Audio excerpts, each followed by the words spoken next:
Hello friends, your academic services private limited में आपका स्वागत है। इस सेशन में मैं आपको जावा के बारे में बताने वाला हूं। हम इस पूरी सीरीज में कंप्लीट जावा की ट्रेनिंग लेने वाले हैं, जिसमें हम वो बेसिक्स भी शामिल करने वाले हैं जो आपको एंड्रॉयड की प्रोग्रामिंग के लिए भी चाहिए होते हैं।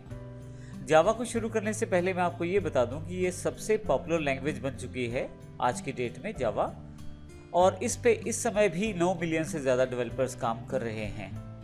यह पूरी की पूरी जावा सीरीज बेसिक से लेकर एडवांस तक के सभी कॉन्सेप्ट्स को फॉलो करेगी और हम देखेंगे बारी बारी से इन चीज़ों को सभी सेशंस के साथ। तो आइए शुरू करते हैं।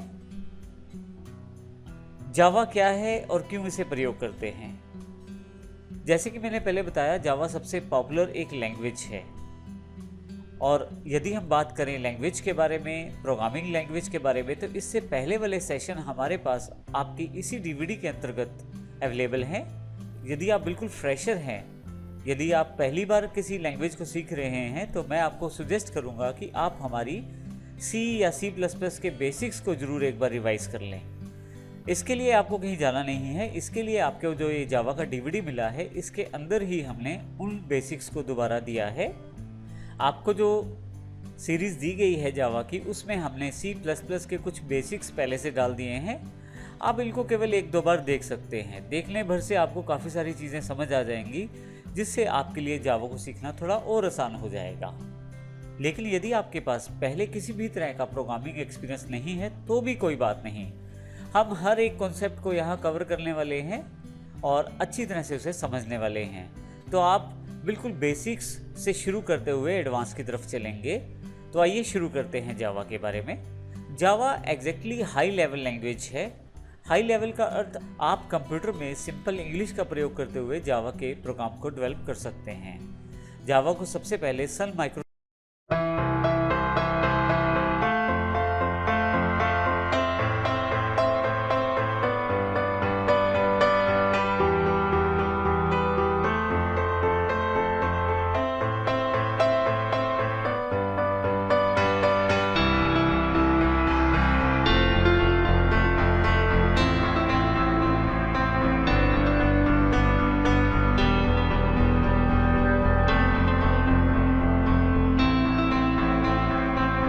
सिस्टम ने 1995 में इसे बनाया था। और जावा की सबसे बड़ी विशेषता ये है कि आप जावा के प्रोग्राम को एक बार लिख दें और अलग अलग ऑपरेटिंग सिस्टम या प्लेटफॉर्म्स पे आप इसे चला सकते हैं। जैसे कि आपका लिखा हुआ प्रोग्राम विंडोज़ पे भी उसी तरह से काम करेगा, मैक पे भी उसी तरह से काम करेगा और यूनिक्स पे भी उसी तरह से काम करेगा। जावा का पॉपुलर होने का सबसे बड़ा कारण ही यही है कि जावा अलग अलग डिवाइसेस पे प्रयोग की जा सकती है। जैसे कि यदि आप एंड्रॉयड मोबाइल का प्रयोग करते हैं, तो उसमें भी काफ़ी सारे ऑपरेटिंग सिस्टम को जावा के साथ बनाया गया है और काफ़ी सारी ऐप्स जो हैं वो जावा के साथ बिल्ड की जाती हैं। अब इसी तरह से यदि आप विंडोज़ पे काम करते हैं, तो काफ़ी सारी एप्लीकेशंस आपको जावा के साथ वहाँ भी काम करने में मदद करती हैं।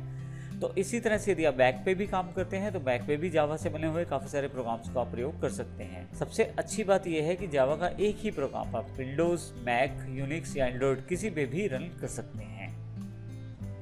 जैसा कि मैंने पहले बताया, जब कोई प्रोग्राम चलता है तो उसको चलने के लिए एक एनवायरनमेंट चाहिए होता है। जावा अपना एक बना हुआ एनवायरनमेंट पहले से ही आपको देता है, जिसे उसका रन टाइम एनवायरनमेंट कहते हैं, JRE, और कुछ APIs का अर्थ एप्लीकेशन प्रोग्रामिंग इंटरफेस। काफ़ी सारी फाइलें जो पहले से ही बनी होती हैं और आपको काम करने में मदद करती हैं। इसके अतिरिक्त जावा जो है वो आज तक की सबसे मोस्ट पॉपुलर लैंग्वेज रही है।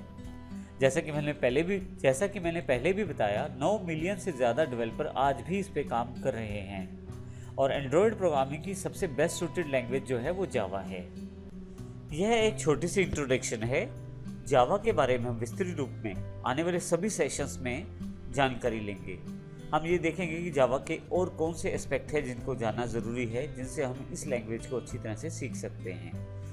तो इस सेशन में हमने जावा की एक ब्रीफ इंट्रोडक्शन प्राप्त की।